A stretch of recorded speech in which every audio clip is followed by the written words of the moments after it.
Well, a happy Friday to everybody. I'm sorry I didn't get a video up on Tuesday, but I was just not feeling that well. For those of you who don't know, I suffer from anxiety depressive disorder, and so some days I just have a hard time functioning, just to put it simply.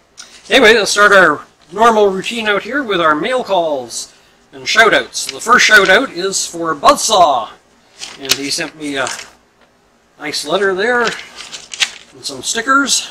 Love your stickers, Buzzsaw. That's great. Look at that. Isn't that fantastic?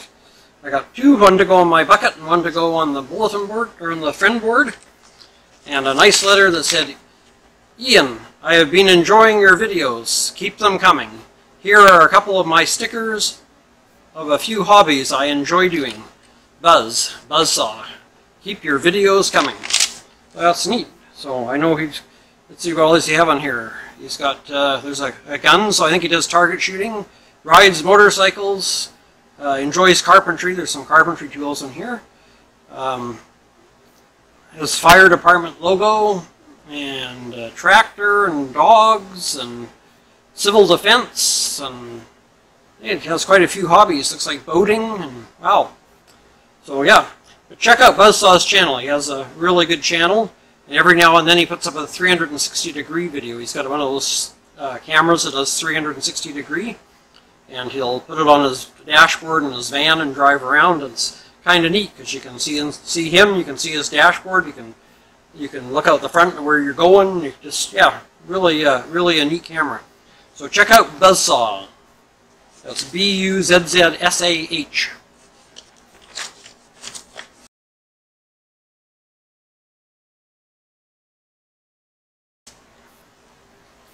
And our second shout out goes to Good News Travelers. And I got an envelope from them. So I pre-slit these just to make it easier on screen. So there we go. Oh, it's a book. And it says, Hi Ian, here are some postcards from some of the recent places we've been. Videos to come. I found this book in Lone Pine and thought of you. Blessings. To our friend, love ya, Mark and Brenda. Oh, that's really neat. And it's a book that says Old Time Farmhouse Cooking.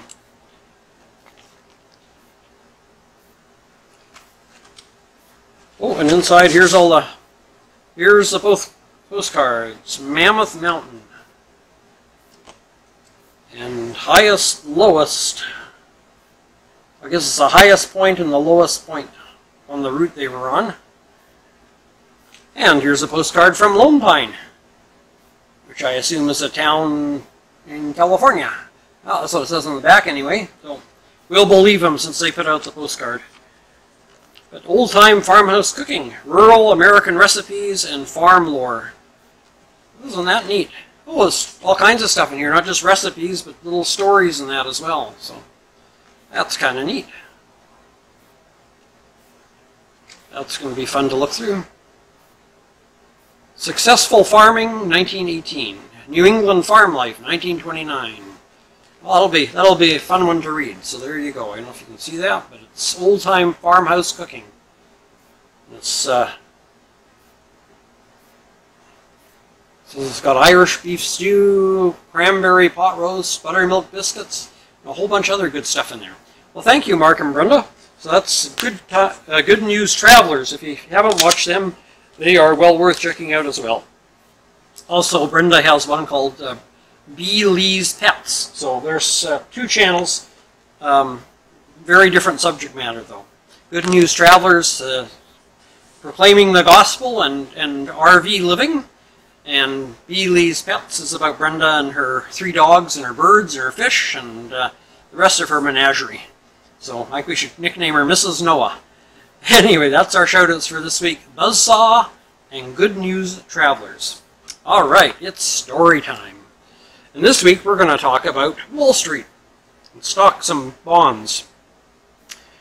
Those who trade in stocks and bonds have a rich jargon all their own. Some elements of it come from the days when security markets were unregulated jungles, rife with sharp dealing. Other words and phrases are fairly modern, But even the most strategically situated of many Wall Street insiders have no idea where the most basic terms in their business come from. Stock, a share of ownership in a particular enterprise. In Old English, stock, T-O-C-C, meant tree trunk.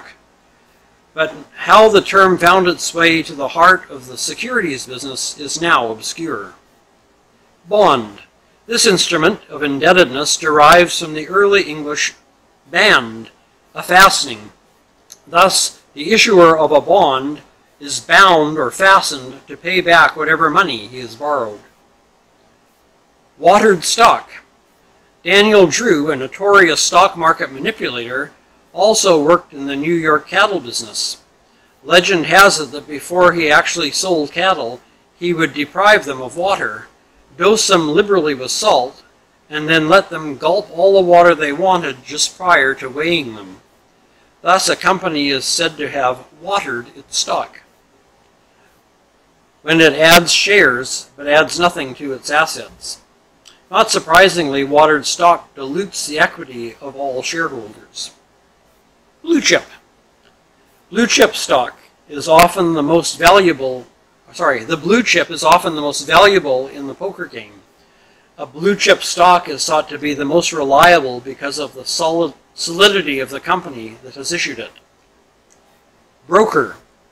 The person who buys and sells stocks for others earned his name from the Anglo-French word brochure, meaning a person who has broached or opened, usually a keg of wine, a wine salesman. Eventually, the term broker came to stand for any middleman who bought and sold things. Bear market. A declining stock market. A person who believes the market is going to fall is called a bear, and he is said to feel bearish. Several stories suggest how this term might have come into being. One is that the bear fights striking downward. A bear fights by striking downward with its paws. Another involves the old saying about selling the skin before you have caught the bear.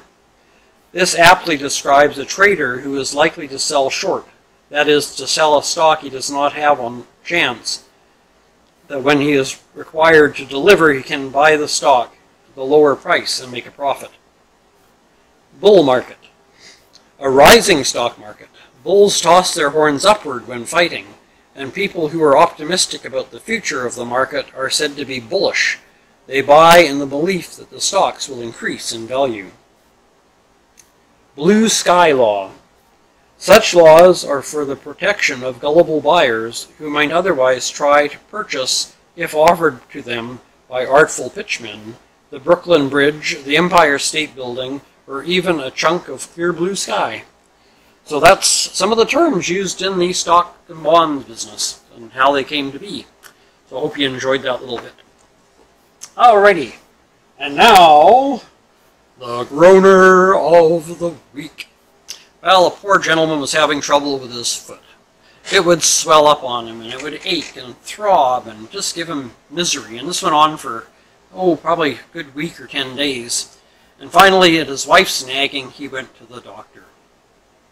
And he sits in the exam room. Well, after sitting in the waiting room for hours on end, as you all know, he finally gets into the exam room, and when the doctor comes in, he looks at the guy's foot, and he taps the guy's knee for reflexes, and he hums and haws and grunts and groans and makes all kinds of strange noises while looking at a man's foot.